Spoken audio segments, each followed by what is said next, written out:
dimulai aja. Selamat siang, selamat hari Jumat untuk kawan-kawan semua, para peserta, terutama yang umum ya, karena kalau yang di sering ketemu dan juga teman-teman lainnya. Mungkin hari ini kita akan diskusi karena ini dibukanya memang untuk pemula. Mengapa kita menggeser ke yang pemula? Karena di bidang enam pun tidak ada yang berusaha perikanan, meskipun kita mengurus perikanan kita menuju ke sana. Dan mungkin kawan-kawan dari HIPMI maupun yang umum, silahkan nanti aktif bertanya saja. Pak pemateri kita Pak Rukman Jaya, beliau adalah Dirut ya, Direktur Utama PT Bahari Persada Mandiri. Kantornya itu di Ciroyom ya Pak. Kalau nanti boleh tahu mungkin Pak Rukman yang bercerita bergerak di mana nih si PT Bahari Persada Mandiri ini? Ini di hulu di hilir Pak. Hulu hilir. Oh, udah end to end ini udah lebih dari WA end to end encrypt gitu. Nah nanti ada insight dari Pak Rukman Jaya ini, mangga silakan aktif untuk bertanya. Untuk waktu dan kesempatan, mangga dipersilakan Pak Rukman Jaya langsung untuk menyampaikan. Saya berdiri aja ya. Bismillahirrahmanirrahim. Assalamualaikum warahmatullahi wabarakatuh. Waalaikumsalam. Alhamdulillah pada kesempatan siang hari ini kita bisa bersilaturahmi dalam acara sharing diskusi seputar perikanan. Salawat dan salam kita panjatkan kepada junjungan kita Nabi besar Muhammad SAW, yang alhamdulillah pada siang hari ini kita bisa bersilaturahmi, bisa berkumpul di acara yang sangat menarik inilah istilahnya.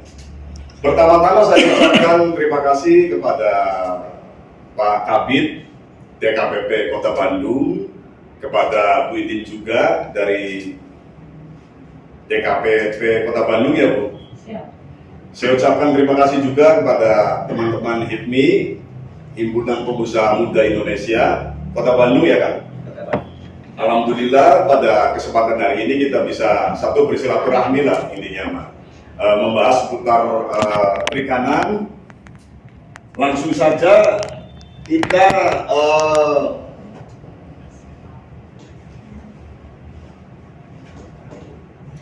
perkenalkan, nama saya Rukman Jaya. Saya asli dari Cirebon, Kabupaten Cirebon. Lahir di sana, bersekolah di sana. Alhamdulillah setelah sekolah di sana, saya lanjut ke Bandung. Kebetulan kita di Bandung itu main di ikan itu udah hampir dari 25 tahun yang lalu kan. Semenjak keluar SMA, saya dulu kuliah. Tapi kuliah saya nggak bener, milih kuliah di pasar, bantuin orang tua, jadi ya terjun, alhamdulillah sampai sekarang. Dulu akses istilahnya di perikanan ini susah, tapi sekarang alhamdulillah setelah saya dekat dengan dinas, ini kerasa banget. Dulu saya terbentur misalkan di permodalan, maka bidya sama dinas disupport, ditujukan, ya alhamdulillah akhirnya bisa dipekerjasamakan, cairlah untuk modal kerja saya. Nah, untuk bisnis di Kota Bandung ini seputar perikanan sebenarnya luar biasa kan. Karena kenapa saya bilang luar biasa? Perputaran ikan di Kota Bandung ini, betul tadi Pak Kabid bilang, kurang lebih sekitar 200 ton per malam, itu memang betul. Kita real saja ya, saya memang pengusaha di perikanan. Saya domisili di Pasar Ciroyom sama Pasar Caringin. Itu di Ciroyom itu ada 200 lapak kan. Lapak itu jonggo ya. Jonggo untuk menjual ikan lah. Di Caringin ada 150 jonggo. Yang di Ciroyom itu misalkan kita ambil rata-rata per jonggonya itu kan kecelupnya dia grosir. Itu bisa mengeluarkan ikan satu malam 500 kilo. Wow. Kalau kita kali 200 saja sudah muncul angka 100 ton. Belum penambahan Caringin. Makanya betul kata beliau istilahnya apa? Satu malam itu, satu hari bisa mengeluarkan ikan sampai dengan 200 ton lah, itu betul. Belum istilahnya di Bandung itu ada yang namanya boleh dibilang bandar besar lah, bos besarnya. Umumnya yang menengah ke atas itu ada CS kan, cold storage. Cold storage itu ruangan berpendingin, itu produkannya untuk wadah ikan. Saya juga ada, kalau saya mah yang kecil-kecilan lah. Saya ada CS cold storage. Alhamdulillah cold storage pribadi itu kapasitas 50 ton ada di Bandung. Misalkan nih kayak malam ini ikan saya masuk 10 ton pakai termo itu mobil berpendingin masuk 10 ton. Nah di sore saya distribusikan ke lapak-lapak saya di Caringin, di Ciroyong. Saya omset masih sedikit, satu hari itu cumi aja baru 1 ton ada lah, alhamdulillah bisa mengeluarkan cumi 1 ton. Tapi kan kita all item Pak, udangnya 1 ton ada, bandengnya ada, belum guramenya. Kita hasil ikan dari budidaya dan tangkap itu ada semua. Alhamdulillah seperti itu. Makanya peluang bisnis dari perikanan ini sebenarnya luar biasa. Kenapa saya bilang luar biasa? Karena memang unik sebenarnya Pak. Kita kan Jawa Barat ya. Jawa Barat itu ibu kotanya di Bandung, memang tidak punya laut. Sebenarnya Pak, kalau pertemuan dari TKP, dari DKPP, itu saya pengen bercerita Pak. Kadang kita yang pelaku pemain ikan itu merasa dikucilkan Pak. Mohon maaf nih, kayak kemarin di TKP, kemarin di DKPP dikucilkan karena Bandung kan nggak mungkin, nggak punya laut, omset ikannya sedikit. Tapi betul yang disampaikan sama beliau betul. Dari hitung dari kios lapak aja, kalau satu kios itu bisa mengeluarkan 500 kilo kali 200 lapak akan muncul angka 100 ton. Belum bandar-bandar besar ya Pak, yang dicariin itu ada yang satu malam bisa mengeluarkan sampai di angka 50 ton Pak. Namanya Kokong, orang Chinese itu. Itu masternya lah, beliau boleh dibilang guru saya, ya seperti itu.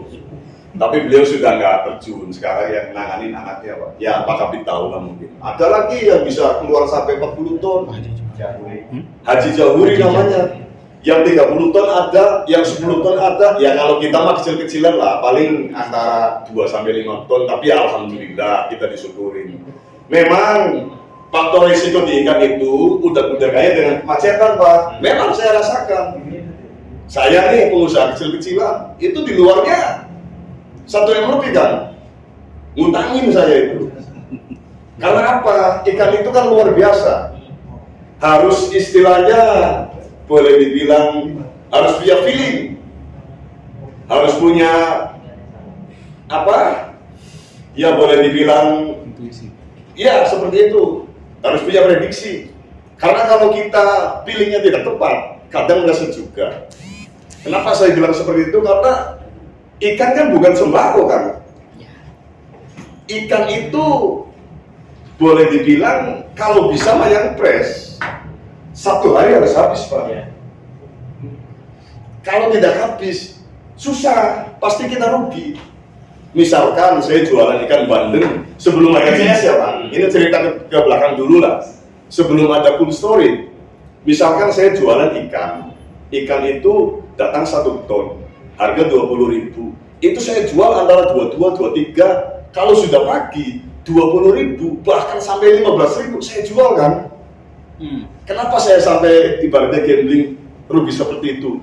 Karena kalau besok disisakan untuk besok, yang jelas kualitas turun, itu udah rugi. Betul ya? Quantity, timbangan turun Pak. Pasti turun. Yang tadi yang jual 22 akan turun lagi tuh jadi 20, 18. Dan kualitasnya juga pasti turun. Makanya saya berani banding harga. Ya mungkin Pak Kabit pernah lah kalau pagi-pagi pasar Caringin atau Ciroyong lebih murah. Itu lebih murah. Yang suka belanja mah ngerti, datangnya pagi. Karena misal udang saya bayar 70, itu bisa dijual 65. Tapi resikonya kalau lagi standar Pak, atau ikan kosong, itu nggak bakalan kebagian. Resikonya seperti itu. Ini Apalagi kita untuk orang-orang yang tidak punya tempat penyimpanan. yang tidak punya penyimpanan, yang tidak usaha, Resikonya begini, pagi jual murah. yang tidak usaha itu mah nggak masalah kan. Nah kalau kita misalkan kita mau berusaha, ya mau tidak mau harus sore, walaupun dengan konsekuensinya harganya tinggi, nggak masalah. Karena bisnis dari perikanan ini, saya rasa nggak bakalan rugi. Saya pernah, ya sampai sekarang juga salah satu supplier lah, masuk ke hotel, masuk ke rumah makan, itu kan. Saya termasuk distributor gurame Pak Kabit, mohon izin ya. Gurame yang saya datangkan, misalkan nih, 1 kilo isi 2, saya masuk ke rumah makan, misalkan ke Asep Strawberry atau ke Sindang Rere, saya cuma jual ke rumah makan itu 50.000 kan, 1 kilo, kalau lagi posisi kosong itu ya. Kalau sekarang di bawah itu 40.000, karena saya bayar kesana juga di bawah itu. Nah, model pengusaha kuliner ini 1 ekornya Pak, saya makan bisa dihargai 100.000 kan. Berarti kan meraup margin dari ikan ini sangat luar biasa. Contoh lagi, saya ngisi udang di Grandia ini Pak, yang kemarin kita situ, itu saya yang supply Pak, dari cumbinya, udangnya, zaman dulu ya. Dia pakai udang yang size 40 Pak. Beli di saya cuma dengan harga 80.000. 1 kilo 80.000. Ini 1 porsinya itu cuma 5 ekor kan. Kan dibuang kepalanya, dibelah, dikasih bawang bombay biar kelihatan banyak ya. Kan jadinya menarik itu. Saya kalau mau order pasti saya masuk situ dulu Pak. Saya tidur di hotel itu, saya makan di restorannya, jadi cek harga kan. Saya dihargain di situ 1 porsinya, astagfirullahaladzim, 1 porsinya 150.000 kan. Isinya 5. Coba bisa dikalkulasikan. Isinya 40 ekor, dibagi 5, 8 porsi. 8 porsi. Kali 150. 1 porsinya jual murah, kelasnya hotel bintang 5 Pak, 100.000 aja. Coba cek aja nggak apa-apa. Saya berani sampaikan karena saya sudah melakukan. Saya kalau mau order Pak, jujur aja, saya masuk, saya tidurin, saya makan di situ. Jadi kan saya customer, ngomongnya enak. Beda kalau misalnya mau order, misalkan, saya Pak ini mau ngisi restoran, berapa harganya supaya dari depan, kayaknya susah untuk istilahnya ngobrol lebih detail, susah. Kalau kita beli kan raja hitungannya ya, boleh, nggak masalah seperti itu. Nah makanya dari cerita semua ini, manggalah rekan-rekan di HIPMI, barangkali ada yang mau ditanyakan seputar usaha perikanan dan kelautan, maka saya siap istilahnya membantu. Dan sekali lagi saya berterima kasih ke dinas, khususnya ke Pak Kadis, ke Pak Kabit. Dinas itu luar biasa saudara-saudara. Saya kebutuhan kurang modal dibantu sahabat dinas. Alhamdulillah, memang betul di situ ada BLU kelautan ya Pak, LPUMKP, tapi itu peruntukannya untuk mengelola hasil kelautan dan perikanan. Kalau sampai membutuhkan, mangga saya orang yang menerima asas manfaat itu siap membantu. Pak Kabit juga sama. Nanti kita ada pendampingnya Pak, ada pendampingnya. Nanti kita kenalkan. Betul. Saya sekarang alhamdulillah sudah ada CS, cold storage. Setelah saya punya cold storage, saya berpikir lagi kan, ya Allah, saya kalau datang ikan dari Surabaya, dari Lampung, itu sewa mobil itu sangat mahal. Misal dari Surabaya nih, bawa ikan 10 ton, itu kos minimal 5 juta Pak. Antara 5 juta sampai 10 juta, gimana kapasitas ikan Pak? Misal bawa 7 ton, 7 juta, bawa 10 ton bisa 8 juta, ya gimana? 1.000 per kilo ya. Beban lah, gimana muatan gitu ya. Alhamdulillah, ceritanya saya bercerita ke beliau, ya saya berterima kasih lah, Pak Kabit ini luar biasa memang. Istilahnya sangat membantu lah, Pak, saya diceritain gini, udah sampai maju aja Pak, ngajuin proposal gini. Alhamdulillah kemarin itu sudah dapat informasi dari kementerian, saya ditelepon, saya juga suruh paparan Pak di situ. Alhamdulillah kayaknya 1 atau 2 bulan yang akan datang mobil berpendinginnya bisa keluar. Alhamdulillah. Terima kasih Pak Kabid ya. Dan satu lagi, memang betul Bandung itu tidak punya laut. Tapi kalau saya boleh cerita, ini sentral Pak, pusat. Dari Pantai Utara sampai Pantai Selatan, Pantai Utara Jawa Barat itu kan luas. Itu terdiri dari 11 kota dan kabupaten Pak. Di Pantai Utaranya Kabupaten Cirebon, Kota Cirebon, Kabupaten Indramayu, Kabupaten Subang, Kabupaten Kerawang, terakhir itu yang bikin Jakarta, Kabupaten Bekasi. Itu semua punya bibir pantai. Itu ikannya masuk ke Bandung semua kan. Nah, dari pantai selatannya, Kabupaten Sukabumi, Pelabuhan Ratu, Kabupaten Cianjur di Cidaun, Garut di Santolo, Pamengpek, Tasik di Cipatujah, terakhir kabupaten yang bontot itu Pangandaran, yang mungkin tahu lah Pangandaran, kita sering ke sana ya. Itu ikannya masuk ke sini semua. Saya salah satu orang yang memang menerima suplai ikan dari daerah-daerah itu. Bahkan pasokan saya dari Pantai Selatan sampai Pantai Utara itu ada semua Pak. Sampai saya pernah cerita kesampaiannya. Alhamdulillah dari Lampung ada, dari Palembang ada, dari Papua ada. Kita kebetulan selain istilahnya saya pengusaha perikanan, saya juga aktif di lembaga Pak. Saya salah satu orang yang ada di lembaga Himpunan Nelayan Seluruh Indonesia Provinsi Jawa Barat. Kebetulan saya di situ jadi bendahara Pak, bendahara umumnya. Alhamdulillah. Makanya informasi rekanan bisnis saya seputar perikanan ini, kalau HNSI itu kan itu lembaga resmi Pak. Kita 33 provinsi ada. Di pusat juga DPP pusatnya ada. Makanya kalau kita istilahnya apa? Yang enak itu kalau bisnis, yang penting kita bener dulu lah. Bener, jujur, jangan macam-macam gitu aja. Kalau dari awal kita dimulai sudah bohong, susah. Saya juga sama. Saya dari kampung, tidak bawa apa-apa, cuma saya minta didoakan saja sama ibu saya, Bu, saya mau berangkat ke Bandung, doakan saya mau kuliah di sana. Ternyata di sini saya nggak kuliah, malah kuliah di kakak saya Pak. Kuliah. Karena terbentur di tahun itu, tahun 94-95, saya sudah dikasih uang 30.000 per malam. UMR Jawa Barat waktu itu masih 400 Pak. 400-300 ribu. Saya sudah dikasih sama kakak saya 900.000. 30.000 per malam. Rokok saya Marlboro. Nah, saya kan adiknya Dunungan. Orang tua saya Dunungan. Belum saya ngambil rokoknya 1 bungkus. Masukin ke sepatu boot kan ya. Udah antri di situ. Karyawan saya sekarang ada 25 Pak. Itu rokok semua. Tiap pagi saya bayar rokok jutaan Pak. Dari rokok sama makan aja itu jutaan. Tapi udah nggak apa-apa lah, orang saya juga memang dari dulu merokok, nggak apa-apa lah. Yang penting asal sehat saja seperti itu.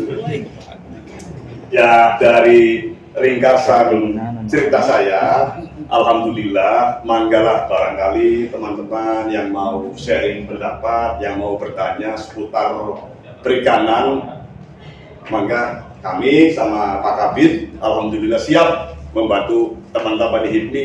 Mungkin itu saja penyampaian dari saya. Terima kasih. Billahi taufiq wal hidayah. Wassalamualaikum warahmatullahi wabarakatuh.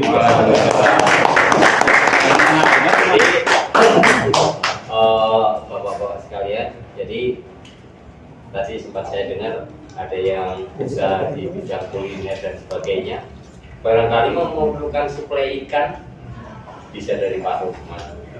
Gitu. Jadi nanti kalau harganya mahal bilang ke saya. Ada diskon. Gitu. Ada diskon dari Pak Kabid. Ada diskon. Pak diskon. Pak Rukman itu juga orang luar biasa. Biasa di luar Pak. Beliau benar-benar apa ya, amanah lah menurut saya. Yang tadi nggak macem-macem, nggak neko-neko tadi. Jadi betul-betul apa yang menjalankan usaha dengan apa sewajarnya. Jadi kalau mungkin bisa ditanyakan kalau memang untuk pemula harus masuk dari sektor mana? Karena Pak Rukman ini mulai dari boleh dibilang hulu sampai ke hilir beliau ada di situ. Karena beliau ini salah satu pemegang saham juga di pengalengan ikan. Nah ini Pak, betul nih. Saten. Nah, Ini kayak juga beliau barangkali juga rekan-rekan. ini. Jadi ini salah satu produk atau hasil perikanan yang Olahan. dikemas. Kemudian dengan dikemas ini pasti artinya nilai tambahnya juga pasti ada daripada dijual ikan segar.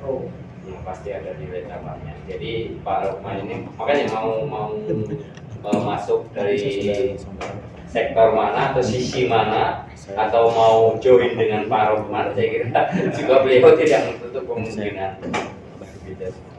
Apalagi tadi kami dapat cerita dari Pak Kapit 6 tadi kan ada yang punya modal tapi nggak tahu usaha dari mana. Nah, seperti itu. Alhamdulillah.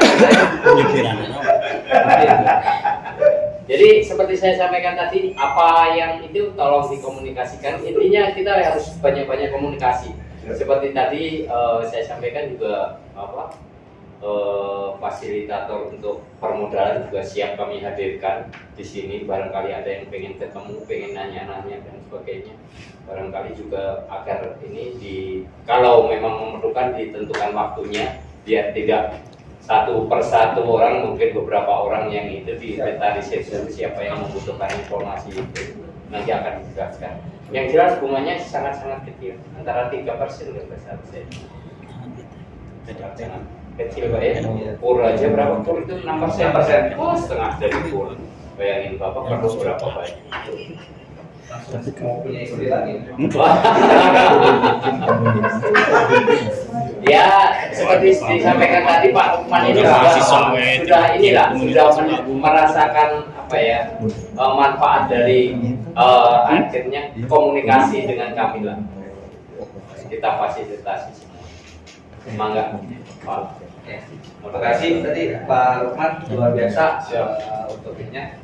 Selanjutnya ada sesi diskusi ya, kita cair aja, kita diskusi aja. Tadi Pak Rukman juga menyampaikannya masih tipis-tipis untuk pendahuluan. Nah, kedalaman dari kita bertanya ini nanti akan berpengaruh juga nih mau ke arah mana, karena Pak Rukman ini hulu ke hilir udah oke. Dan terus sebetulnya ya dari segitiga ini ada HIPMI, ada dinas, ada swastanya. Modalnya sudah disediakan oleh dinas. Kalau benar ya Pak ya, jangan dipakai kawin lagi ya. Jangan dipakai sunatan anak juga. Waduh. Gitu ya, modal-modal kayak gitu. Nah, Pak Rukman nih trigger di ini. Nah, ini goreng-goreng ini. Udah siap nih. Nah, tinggal jalan sebetulnya. Mudah-mudahan nanti kita serius ke sana Pak untuk membentuk usaha saja dan difasilitasi oleh dinas, dimentori oleh Pak Rukman. Dan mungkin saya sambung sedikit.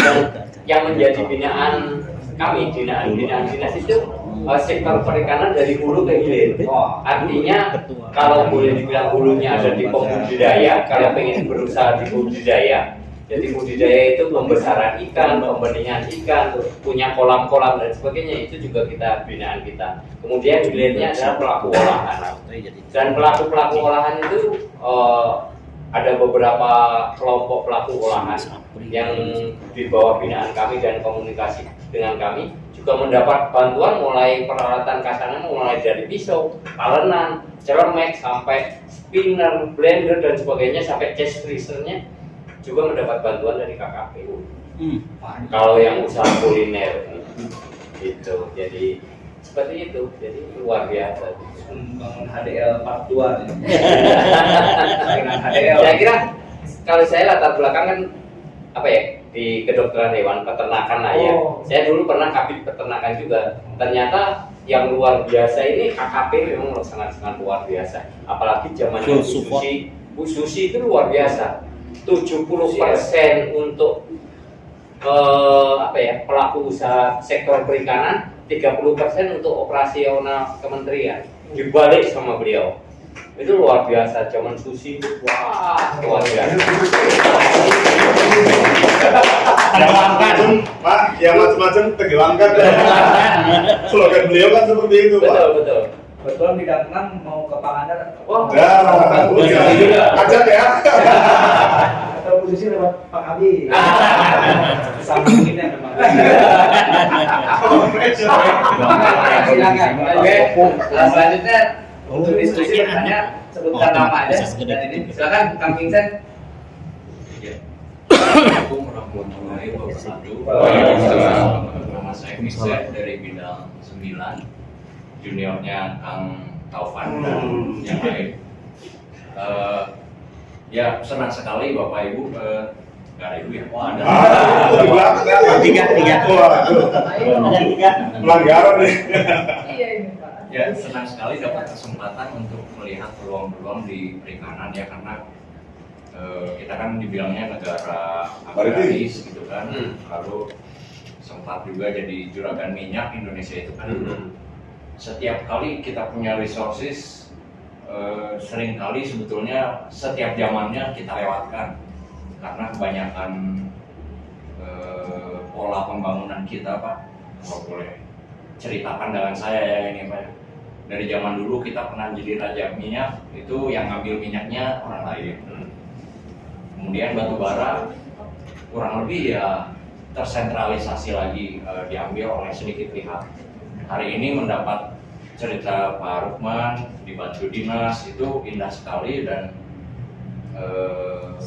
beberapa waktu yang lalu kebetulan KIPMI ada bertemu dengan koperasi, Pak, dinas koperasi, Kementerian Koperasi, ada perwakilan ke sini lalu cerita salah satunya adalah model koperasi multi pihak, Pak.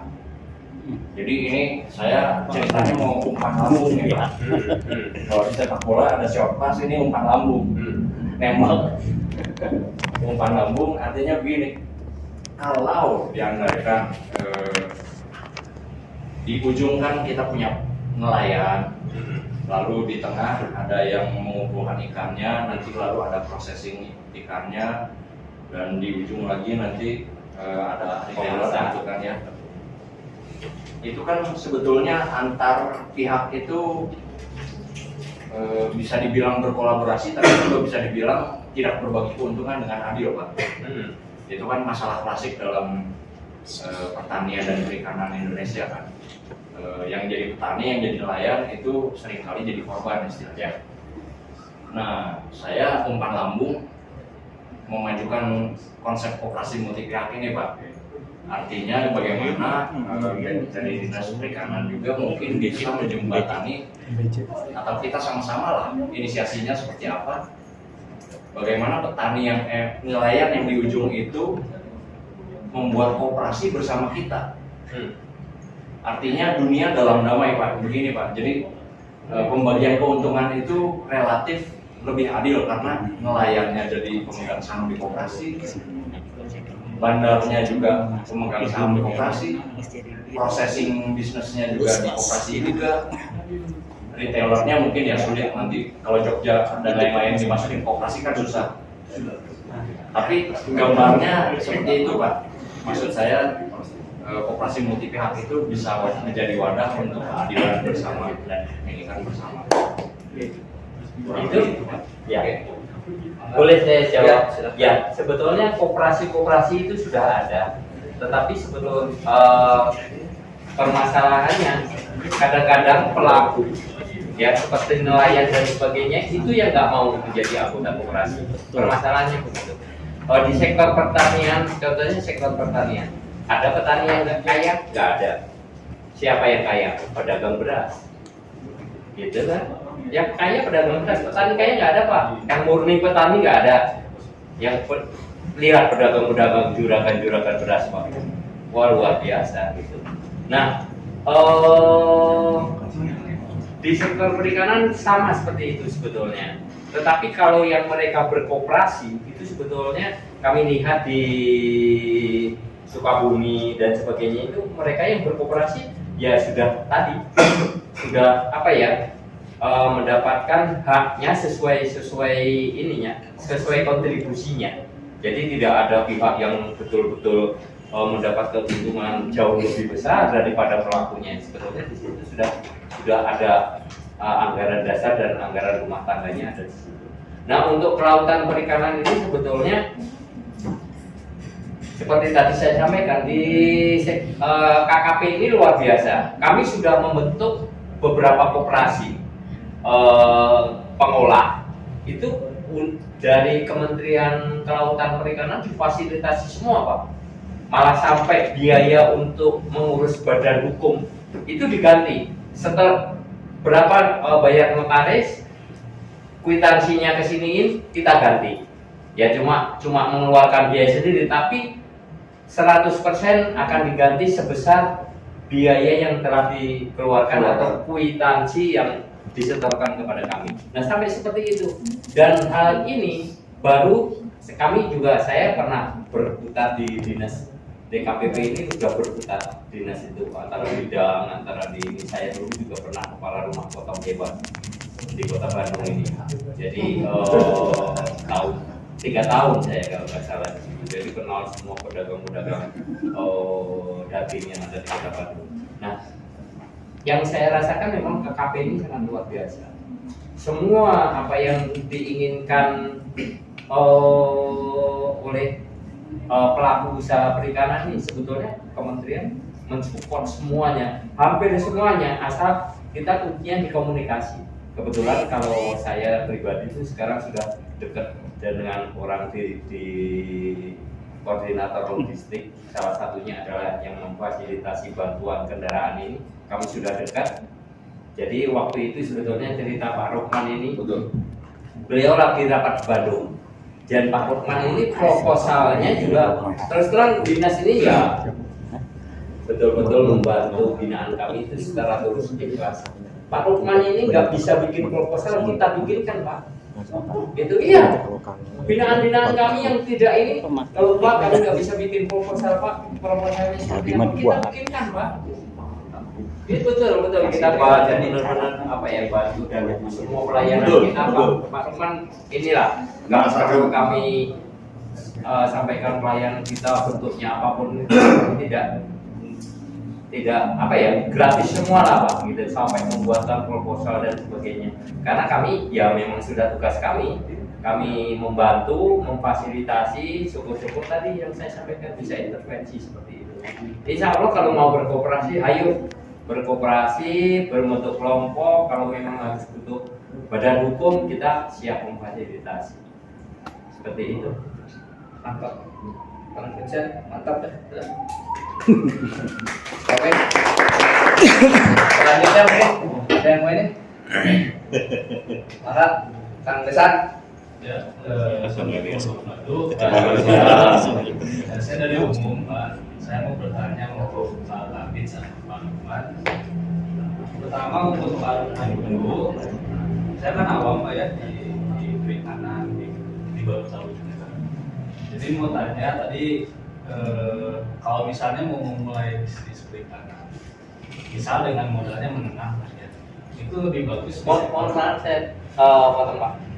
Perikanan itu ada budidaya, ada pemasaran, ada pasca panen dari Pak Lukman ini. Nah, Bapak yang tanyakan, itu makanya untuk memulai awam nih, kan Pak Lukman dari pasar kan waktu itu awalnya pasti sudah bisa mengarahkan lah kira-kira yang step untuk awal itu apa, sektornya apakah di pemasaran, budidaya atau apa tadi lagi pengolahan gitu. Dengan tadi modal menengah, karena kalau bicara storage kan saya awal biasanya nggak tahu apakah itu mahal atau enggak, kayaknya mahal kan.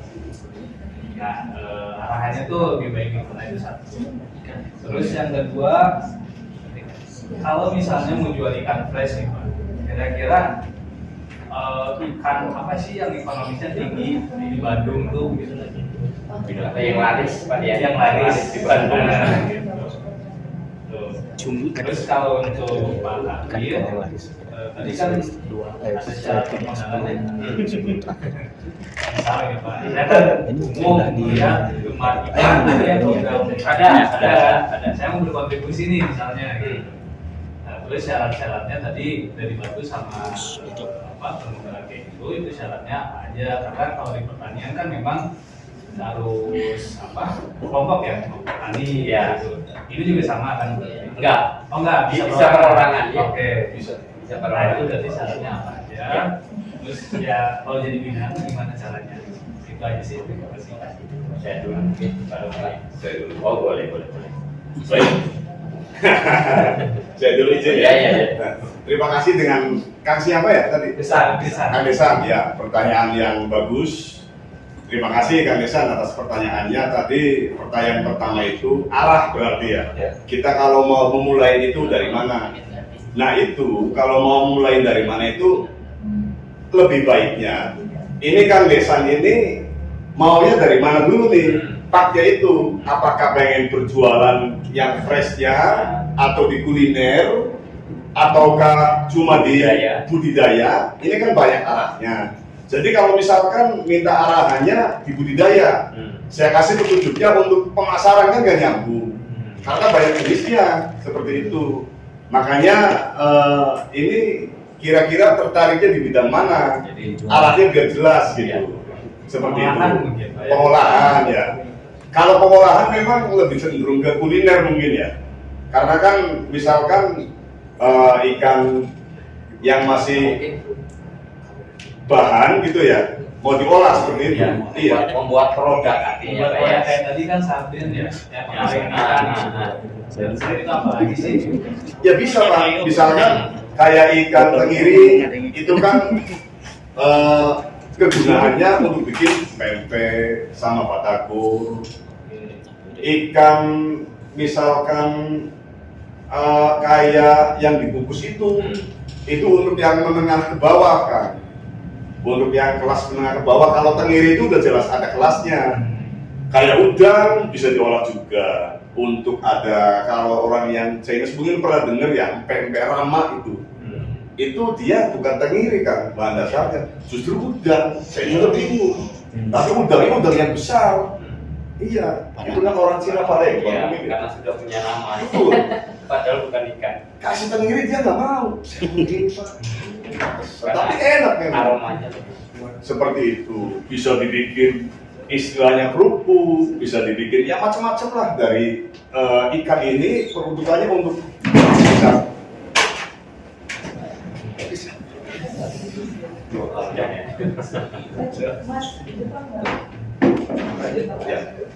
Lanjut ya. Ya. Tadi yang kedua apa ya? Yang kedua Yang kedua itu ikan fresh itu mengenai kondisi tinggi apa? Yang Ikan fresh itu yang di pasaran berarti ya. Yang itu yang bisa tinggi. maksudnya harganya tinggi tapi laris Pak. Oh, kalau ikan yang standar di pasaran itu antara ikan gembung, banjar, sama cumi. Itu Baji. Oh ya ini. Ya, saya bawa.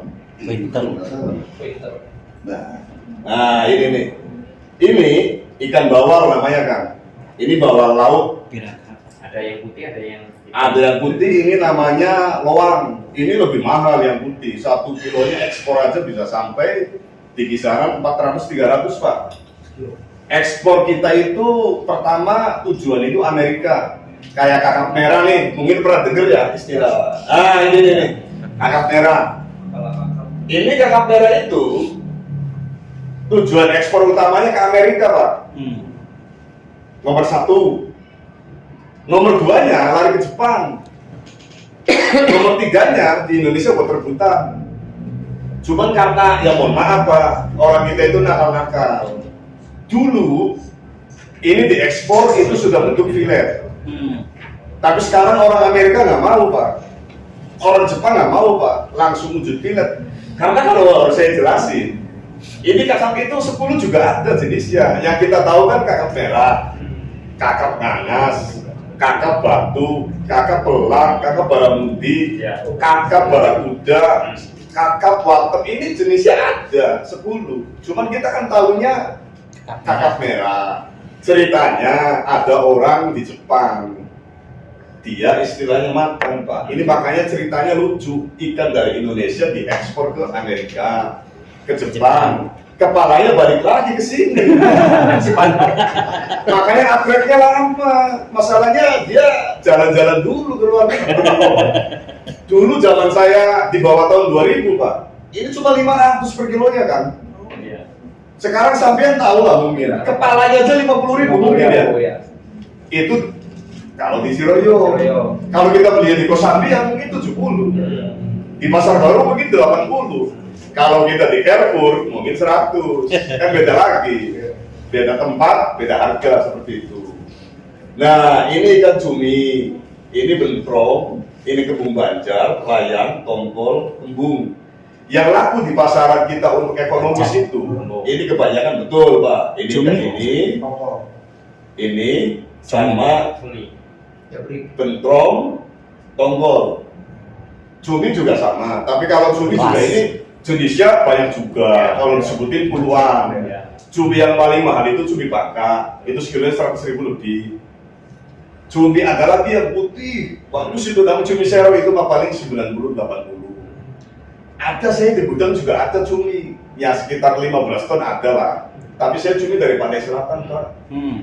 Namanya mohon maaf ya, cumi kondom namanya. Yang di mana, Pak? Sayang ya, ini bayangin aja. Udah.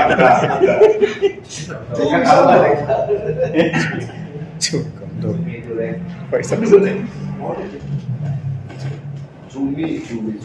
Nah, ini Pak. Ya udah. Ini wujud cumi. Nah, kebetulan bisa dibesarin ya. Ada untungnya juga nih, HP-nya besar. Tuh, cumi. Ini namanya buku kapal kan. Jadi cumi itu, kalau nelayan sekarang kan sudah modern semua. Makanya saya dari dulu, semenjak beli gudang itu dari 20 tahun yang lalu itu beli murah, Pak. 500 juta itu. Kalau sekarang pikir aja minta 3 M, Pak. Saya ya Allah, saya pengen sekali besok-besok bikin full story. Tapi namanya perjalanan, Pak. 2016 mau bikin full story, mobilnya dibawa kabur orang, ditipu orang, uangnya 100 juta waktu itu hilang sama mobil-mobilnya. Tapi alhamdulillah, jadi 2 tahun setelah itu, 2018 saya beli yang CRV ini, Pak. 2019 mobil itu balik lagi kan. Ternyata saya waktu kejadian kan di Cianjur ya, saya lapor polisi, ya proses lah. 5 tahun berselang mau diperpanjang, itu ternyata dipalsukan. Begitu dicek rekam mesin, ternyata masih nama saya, berarti masih milik saya. Akhirnya proses, ya balik lagi ke saya, berarti masih rezeki saya, Pak ya. Ceritanya punya mobil 2, ya masih rezekinya lah. Judulnya rezeki anak soleh. Ya mungkin itu aja. Ini yang untuk di pasaran mah ini, Pak. Kembung, bentong, sama tongkol. Karena ini dipakai sama padang, sama warteg. Kalau yang ini bonafit, ini bonafit.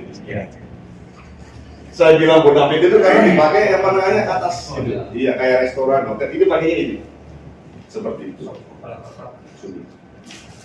Ini cumi yang ada di saya, itu cumi kondom itu namanya buku kapal. Kenapa harus belinya buku kapal? Ini sekadar pengetahuan saja ya.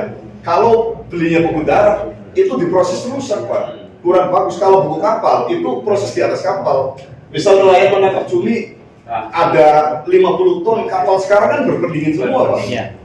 Jadi dia masukin ke ABF, dari ABF itu langsung masuk ke full storage-nya kapal melaut itu sekarang ada full storage-nya.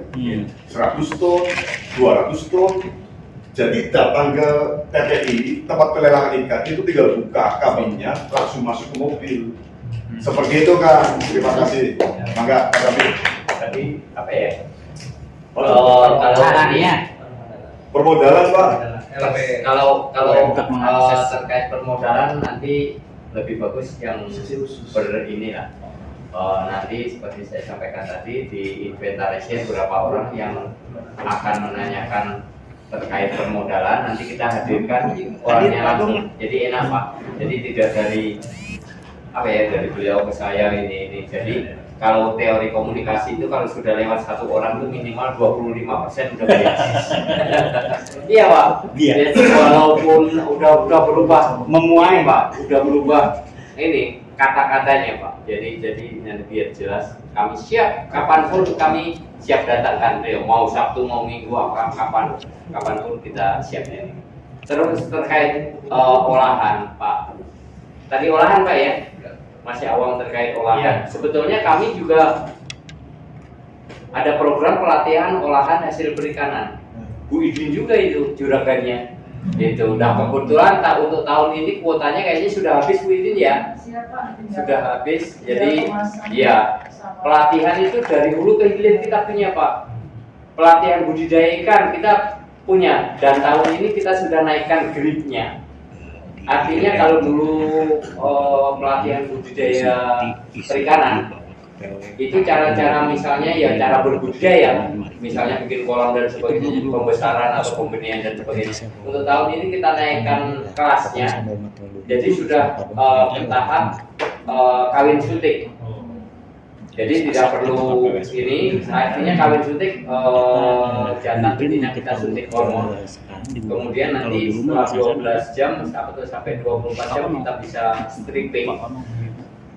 Telurnya dikeluarkan, kemudian jantannya spermanya juga dikeluarkan, kemudian dikawinkan di dalam satu wadah, habis itu terparut. Dan itu justru tingkat keberhasilan untuk pembenihan itu di atas 90%. Untuk satu ekor lele pun itu bisa 30 sampai 40 ribu ekor benih ikannya. Dan kebetulan di Kota Bandung ini sangat-sangat jarang yang bergerak di bidang pembenihan. Dan pembenihan ini sebetulnya jauh lebih menguntungkan daripada pembesaran. Ya pembesaran itu misalnya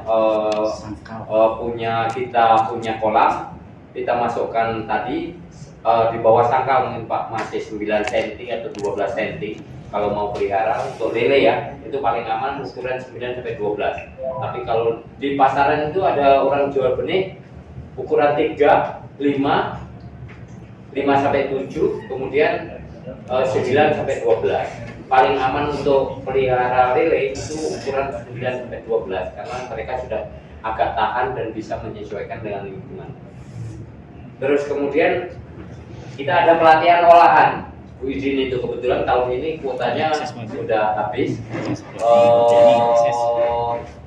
Itu kita tergantung dari lokasi yang akan kita berikan pelatihan. Misalnya mau bikin pepes, mau bikin abon, mau bikin nugget, mau bikin rolade, apapun itu yang penting berbahan dasar dari ikan. Karena kami ada di bidang perikanan. Nah seperti itu. Dilanjut lagi setelah punya produk, misalnya tadi setelah pengolahan menghasilkan produk Pak ya, misalnya abon dan sebagainya, kita lanjutkan dengan pelatihan kemasan. Bagaimana cara mengemas, misalnya kemasan antara nugget sama abon pasti beda. Terus kemudian cara membuat merek dan tulisan-tulisan yang menarik di situ. Apa saja yang harus dicantumkan ke kemasan tersebut. Ya misalnya legalitasnya apa dan sebagainya. Seperti itu. Jadi Pak tadi yang pembesaran ya, pembenihan. Itu kita jadi breeder gitu atau? Iya, kita jadi breeder. Nanti ada sertifikasi juga gitu atau enggak? Nanti bisa diteruskan Bisa. sertifikasi Pak. Iya. Seperti balai benih ikan kita yang ada di Cibiru itu kan harus bersertifikat juga Pak. Gitu. Jadi sertifikasi itu mulai dari dia dicek mulai dari airnya dan gitu. Dari ya. Jadi kalau terkait perikanan, kalau masih perlu misalnya penasaran, kami undang Bapak, kami persilahkan datang ke kantor kami yang ada di Jalan Arjuna. Maka kita sangat-sangat terbuka dan kebetulan kita juga lagi ada program budidaya ikan dalam ember. Nah itu kita fasilitasi ya embernya, ya pakannya, ya benihnya. Gratis Pak. Gratis nggak Pak? Gratis. Besok. Kita ada di sini. Gratis Pak, kita ngerti. pelayanan kita, bantuan apapun kita, ya Pak Lukman ngerasain sendiri lah. Dia dapat mobil, dapat uang, dapat segala macam. Kita benar-benar apa ya? Kita sudah tugas kami lah. Mantap ya, terima kasih. Nanti saya main ke sana. Boleh Pak, di Arjuna 45. Sekarang mau di depannya kita sedang diobrak-abrik karena mau ada flyover betul. di Ciroyong. Ciroyong. Yang di situ Pak. Itu tadi bertanya gitu karena kita di pertanian Pak. Kita breeder juga Pak. Cuman nggak ngasilin benih Pak. Kalau di pertanian kan sertifikasi Betul. Ya janganlah Ya. masa ikan sama orang. Nah, Kan jauh. Oke, selanjutnya dari umum. Maka kan sebutkan nama. Assalamualaikum warahmatullahi wabarakatuh. Waalaikumsalam. Salam kenal, nama saya Yayan Sofian. Saya baru pertama kesini. Sama sih. Saya dari pembudidaya ikan Pak. Daerah Tapang. Asli sih asli Kopo, cuma udah pindah ke Tapang. Dari mulai pembenihan sampai pembesaran lele. Emang dari pas tadi Bapak bilang pembenihan lebih menguntungkan, memang iya. Saya juga pembesaran juga. Pertama saya pembesaran sebelum pembenihan, saya pembesaran dulu usahanya. Cuman ya lebih dari hasilnya emang lebih menguntungkan dari pembenihan. Jadi dua-duanya saya jalani sekarang. Alhamdulillah. Sekarang saya mengembangkan ke pengolahan. Nah, yang jadi faktor masalahnya adalah pemasaran Pak, sama yaitu modal. Ya mungkin solusinya dari Bapak gimana? Ya, Bapak mohon maaf. Ya. Kopo itu KTP mana? Kota Bandung. Kabupaten. Oh kabupaten. Sebetulnya untuk ini ya, untuk Jawa Barat itu sekarang ada program petani milenial, baik sektor perikanan, peternakan, enggak ikut Mas? Saya ikut Petani milenial ya. Saya brokoli. Petani milenial itu dibantu semuanya karena kemarin untuk Kota Bandung itu melalui kami. Iya. Yang penting yang minta bantuan atau menjadi petani milenial itu punya sarana prasarana dulu. Yang dibantu adalah benih dan pakannya. Nah itu kita pemerintah fasilitasi. Terus kemudian memang untuk apa tadi? Untuk pengolahannya. Iya. Untuk pengolahan pemasaran sebetulnya ya makanya tadi mohon maaf saya nanyakan Kota Bandung atau ini. Kalau di Bandung itu kita bantu dengan web gratis. Sekarang pemasaran sudah lumrah atau sudah lazim memakai digital pemasaran melalui itu. Kalau di Kota Bandung diberikan web gratis untuk pelaku UMKM baik perikanan, pertanian dan sebagainya. Untuk UMKM itu dibukakan atau diberi fasilitas web gratis. Kemarin itu kurang lebih untuk 10.000 atau berapa pelaku UMKM diberikan web gratis. Saya kira dicoba melalui pemasaran online gitu. Dan untuk Kota Bandung ada ya pelaku usaha yang ada di binaan kami itu selalu kami berdayakan. Ya kalau memang yang sudah pelaku olahan atau kayak Pak Rukman ini kita berdayakan. Kebetulan bertemu hari ini dengan Bibi, Pak Rukman yang masih muda kebetulan usahanya juga luar biasa. Kami pakai sebagai narasumber untuk olahan dan sebagainya itu. Yang kami berdayakan adalah binaan-binaan kami itu jadi narasumbernya. Terus kemudian kalau ada event, semua event yang contohnya setiap bulan minggu pertama hari Jumat di Jalan Wastu Kencana nomor 17 Dinas Kelautan Provinsi itu mengadakan bazar. Kita fasilitasi, kita ikutkan itu. Binaan-binaan kita pelaku olahan itu ada Kota Bandung paling banyak di situ karena kami benar-benar dorong mereka. Terus kabupaten nggak apa-apa. Nanti kewenangannya beda, gitu kan? Kami ini cerita kalau di Kota Bandung. Terus event-event Bandung Agri Market yang diselenggarakan oleh DKPP. Iya. Terus kemudian kemarin ada gelar pangan murah DPM Bappenas Badan Pangan Nasional yang menyelenggarakan 2 kali, setiap kecamatan 2 kali kita ikutkan binaan kita, ikut berjualan di situ. Di samping Bulog, Bappenas, jual beras, jual ini, termasuk pelaku bukan hanya perikanan, itu petani-petani jual cabai, jual segala macam. Ada stroberi, ada apapun lah hasil pertanian, perikanan maupun peternakan di situ. Kita ikutkan, kita berdayakan kalau di Kota Bandung. Kita undang mereka siapa yang mau ikut berpartisipasi dan sebagainya. Kami betul-betul dorong binaan kami biar ya selalu naik kelas lah. Syukur-syukur setiap tahun kita bisa. Sebenarnya dari perikanan banyak, saya juga ini dari perikanan, atasnya ada aquaponik, menanam sayuran. Oh luar biasa itu Iya. ada.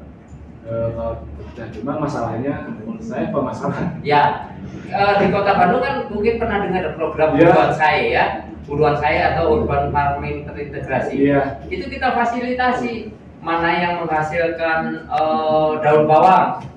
Kita melakukan kerjasama, kita fasilitasi kerjasama dengan misalnya perusahaan-perusahaan martabak. Gitu. Terus kemudian sayur-sayuran sekarang sudah mulai masuk ke retail urban farming kita, mulai masuk ke Gria, mulai masuk ke Carrefour dan sebagainya. Olahan-olahan juga banyak. Contohnya sekarang yang sudah baru saja masuk ke Indomaret yang ada di Kota Bandung adalah binaan kami rumput laut, namanya Noribet. Noribet itu satu-satunya produsen rumput laut yang ada di Indonesia. Kalau bapak-bapak pernah beli apa? Apa tadi? Rumput laut. Apa? Yang hijau itu yang buat ini? Nori. Nah, kalau beli nori, merek apapun mau namanya bahasa Indonesia, bahasa Cina dan semuanya, itu adalah reseller, artinya impor, dikemas ulang di sini, jadi namanya Mama Suka dan sebagainya. Itu produk luar semua Pak. Kecuali di Indonesia itu ada baru satu, ada di Kota Bandung, itu namanya Noribet. Kita fasilitasi dulu. Noribet itu apa ya, kemiripannya dengan nori asli dari Jepang itu baru di bawah 80. Tapi kita dorong terus, kita bantu, akhirnya dapat bantuan peminjaman mesin dari Kementerian KKP, termasuk di transfer teknologi dan sebagainya. Sekarang sudah di atas 95% sudah mirip. Ya, Itu kesukaan anak saya ya, terus. di Noribet Di bungkus pakai nasi makan banyak tuh. Nah itu binaan kami. Jadi binaan kami terus kami dorong. Terus yang bergerak di bidang olahan, kami dekati dengan KKP untuk bisa kalau pelaku olahan itu alur atau jalur produksi itu kan harus jelas. Jadi kalau misalnya awalnya dari sini ke sini, tidak boleh mundur ke sini Pak. Karena kalau sudah mundur lagi pasti akan mencemari. Nah, itu kita ada program bedah rumah Pak.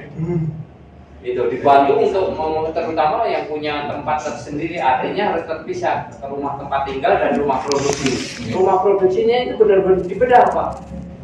Kompornya harus di mana, membersihkan ikannya di mana, prosesnya pelumatan di mana, kemudian packingnya di mana. Itu mereka fasilitasi Pak, namanya bedah rumah.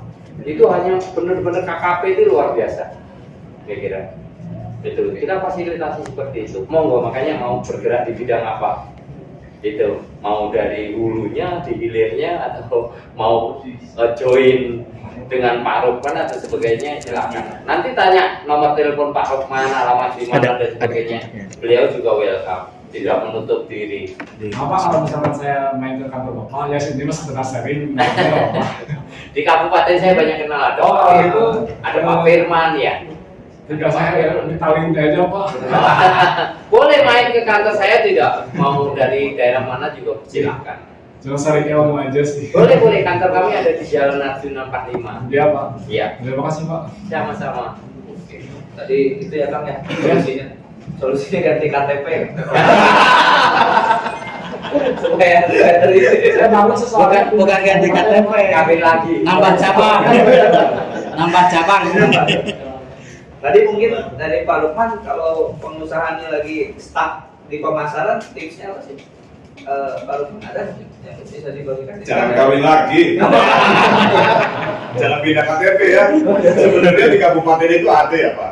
Arahannya ke sana. Kalau beliau memang khusus di Kota Bandung, yang setahu saya. Dan memang jadwalnya sibuk banget. Makanya untuk lebih baiknya mah ke kabupaten kita harapkan. Mungkin seperti itu Pak. Kalau mau silaturahmi mah enggak, ya tapi memang harus berkabar. Kalau langsung nyelonong biasanya nggak ada. Bandung itu kan luas, satu hari harus keluar ini, keluar itu. Saya kalau mau ketemu janjian dulu. 1 minggu baru, ini hari ini, oh siap gitu. Insya Allah kalau langsung selonong mah kayaknya nggak ada deh. Karena kan di Dinas Kota Bandung itu kan DKPP itu Dinas Ketahanan Pangan dan Pertanian. Kebetulan beliau itu di Kabid Perikanannya. Ya kalau di daerah lainnya Kadis. Makanya ini membawain berapa puluh kecamatan dan berapa ratus kelurahan di Bandung seperti itu. Ya, terima kasih Pak. Terima kasih sama-sama. Oke, masih ada mungkin ini Pak Ketua OC. Bukan itu Pak Ketua OC sampai jam berapa? Sampai jam 3. Oh ya, Sampai sampai asar ya. Iya. Pas. Sama kita. Ya, maksudnya materi sampai jam 3, sisanya masih lanjut. Oh iya. Maka kan sebutkan nama dan gitu ya. Jadi sebetulnya untuk kelanjutannya kita banyak-banyak komunikasi saja. Ya. Kita saling berkunjung. Oke, maka Assalamualaikum warahmatullahi wabarakatuh. Waalaikumsalam. Perkenalkan nama saya Afif dari IPMI Unistan Gunung Jati Bandung. Saya masih mahasiswa Pak. Kebetulan sekarang teman-teman lagi punya rencana gitu sebenarnya buat impor sih sebenarnya. Kebetulan teman ini budidaya udang sama yang lainnya yang ada yang tadi di paparin itu. Kebetulan posisinya itu di Kebumen gitu. Nah mungkin buat awal buat bisnis ini tahap-tahap awal itu apa ya kira-kira? Mungkin apakah langsung buat Ekspor. apa PT persorangan atau mungkin dari segi pemasaran seperti apa? Udah, itu aja. Ya. Oke. Saya Pak. Ini udang mas saya Pak. Oh, Baik, terima kasih Kang. Udang apa? Pertanyaannya Pak Nami. oh Pak Nami. Mungkin Pak Nami. Pak Nami ya? Pak Afif. Bukan udang. Ada jenis baru. Udah Jenis apa? udangnya kan Pak Nami. Kemarin sempat ngobrol sama ini aku sih belum tahu spesies seperti apa. Cuman kalau misalnya saya tadi barusan udah masih foto yang di sini ini katanya semuanya ada di Bumen gitu. jadi sekarang itu yang lagi booming itu udang Paname. Udang Paname itu ini cepat lebih tahan penyakit dan sebagainya. Jadi kayak lele, kalau dulu lele dumbo, lele sampuriang, sekarang lele mutiara ya terakhir. Nah seperti itu mungkin udang Paname. Kirim ke Pak Lukman. Baik, terima kasih. Kalau yang di Kebumen itu, kebetulan saya juga dari pantai selatan itu ada jalur distribusi, ada pengiriman juga. Dari Kebumen, Jogja, sampai ke Pangandaran, Pelabuhan Ratu itu ada budidaya namanya udang Panami. Untuk segi bisnis dari Panami ini, kalau ekspor itu kan yang besar kan, ya nggak mungkin ekspor kecil. Tapi step by step dari budidaya Panami ini, itu biasanya di usia 2 bulan, itu ada yang namanya di parsial Pak. Jadi misal nanam satu kolam itu berapa ribu? Ukuran berapa ya? Ukuran sekitar size 120, Oh iya. size 100 karena untuk ternyata parsial ini untuk mengurangi kebatasan si udang itu Pak. Iya. Kalau udang itu kan kanibal ya. Kalau terlalu padat dia berantem. Satu sama lainnya saling membunuh. Jadi dia diparsial. Nanti ketemunya sama Pak. Itu diangkat dulu. Misalkan dari satu kolam ini diangkat 5 kintal, size 100 dengan harga misalkan 50.000 aja. Saya kalau bayar size 100 itu 50.000 kan. Saya pengiriman udang itu ada tiap hari minimal 1 ton ada Pak. Dan kebetulan dari Pantai Selatan itu, dari Kebumen, dari Jogja itu ada. Dikurangi Pak, nanti hasilnya sama. Iya, bisa. Untuk meningkati kehidupan mempercepat. Ya pertumbuhan. Betul. Kalau terlalu patuh dia susah. Masalah ibu. Betul. Betul. Nanti setelah diambil 500 kilo ini, misal udang ini estimasi gambaran biar 3 ton. Ini udang seperti gede Pak. Nanti di step kedua, di usia 4 sampai 5 bulan, diparsial lagi.